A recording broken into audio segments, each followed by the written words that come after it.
আমরা আজকে 40তম বিসিএস এর একটি প্রশ্ন দেখব, ম্যাথ প্রশ্ন। কোনটি মূলদ সংখ্যা? নিচের কোনটি মূলদ সংখ্যা?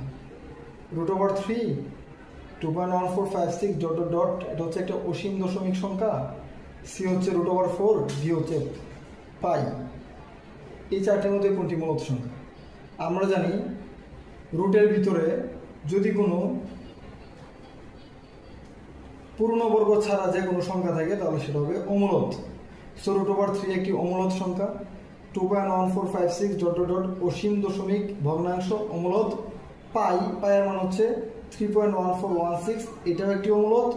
কিন্তু এই যে √4, এই √4কে আমরা কি লিখতে পারি? √4কে কি লিখতে পারি?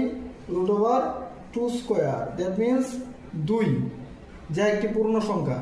সুতরাং রুটের ভিতরে যদি কোনো পূর্ণবর্গ থাকে তাহলে এটা অবশ্যই কী হবে?